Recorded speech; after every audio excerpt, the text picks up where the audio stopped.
Now I believe that brings us to public comments. First I have on the list is Larry Edwards.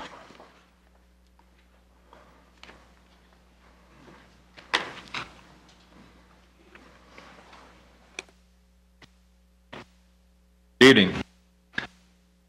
Just wanted to, didn't know you were going to be Mayor Pro Tem acting as mayor tonight, but I just came in, wanted to say thank you to Public Works and especially to Alderman and or Mayor Pro Tem Pat Ertz. I called him Christmas Day. We hadn't had any snow removal service, and just to find out who to call, and he gave me that number. And anyway, we didn't get any service that day. Next morning, my wife and I had gone out to McDonald's and just coming down our cul-de-sac, and phone rang, and it was Pat calling me back. He was following up. He was calling me to tell me that the reason we didn't have any service was because there's too many vehicles on the street.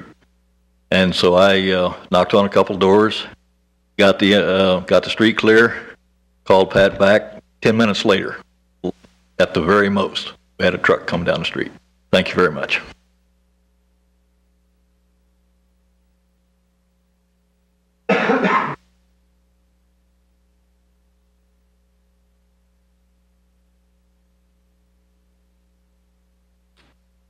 Mayor Pro Tem, Alderman, good afternoon. I'm here to remind you and fellow Raytowners of the upcoming celebration of the life and legacy of the Reverend Dr. Martin Luther King, Jr. While the national date of celebration is January 18th, we in Raytown, have chosen Sunday, January the 17th at 4 p.m. at the Blue Ridge Presbyterian Church, 6429 Blue Ridge Boulevard, just south of Blue Ridge Elementary School, where Reverend Jackson is new pastor. This event is sponsored by the Raytown Human Relations Commission, the Raytown Interfaith Alliance, Blue Ridge Presbyterian Church, Queen Mother McFarland and her daughter Kathleen Davis, and the Raytown Community Development Department. The Raytown School District is very much involved. There will be choirs there. A couple of choirs will be singing, performing, and the elementary students are busy producing artwork, which will be up on display. The theme is Unity and Love, Pass It On, which speaks of a celebration of diversity, which will be on display. You will see much in the way of diversity there. There'll be something there for all, the old, the young, and even the dashing middle-aged like me. Admission is free, but we will accept donations for charitable institutions in the city. There will be refreshments afterwards. And so we're looking for you to be there, Blue Ridge Presbyterian Church, 4 p.m., January 17th. You'll have a good time. Thank you. Thank you. Next up, please, Andy Whiteman.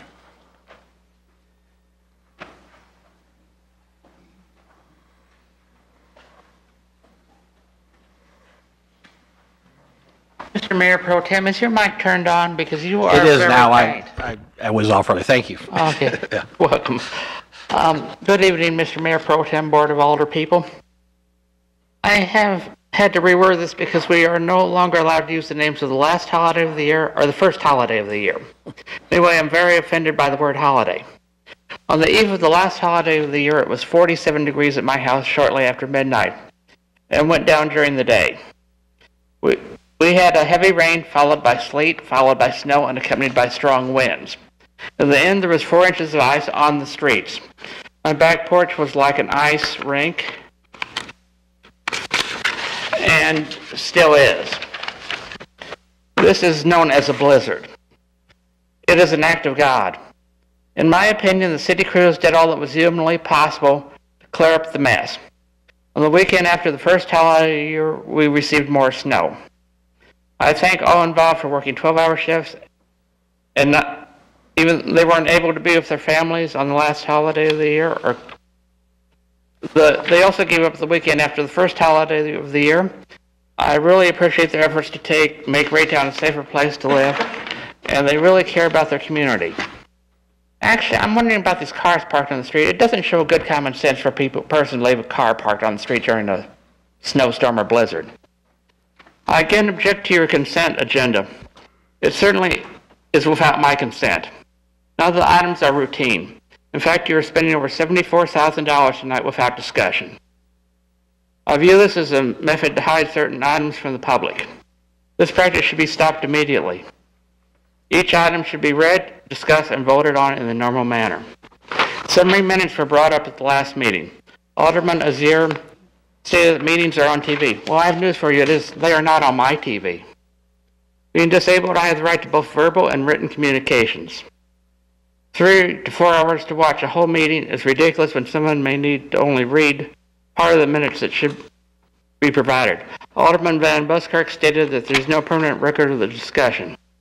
I will point out that there could be a time in the future when 20, 50, or even 100 years in the future, it will be questioned, what on earth were those people thinking when they wrote that ordinance? There won't be any way to get an answer, and the city could be subject to legal action for failure to be able to explain why an ordinance was written. We had a similar circumstance during the demolition of the old Baptist church and taking away the parking places used by businesses on 63rd Street. Apparently there was a verbal agreement at one time between the church and the business people, but it wasn't entered into the minutes, or the minutes couldn't be located. This city could end up in a legal issue due to improper minute keeping, since anything said is merely verbal with no record of what was said. I strongly suggest that you return to proper minute keeping, if only for historical reasons. When someone in the future wonders, what on earth were they when they wrote that idiotic ordinance? The city needs to keep accurate records for historians, unless your true intent is to cover up, as dictator Obama is by forcing through laws people don't want. Thank you. Thank you. Thank you, Andy. And Andy, also, on behalf of Public Works, I'd like to thank you for the kind words you wrote in letters to the editor this week. Are there any further public comments? Somebody that did not sign up?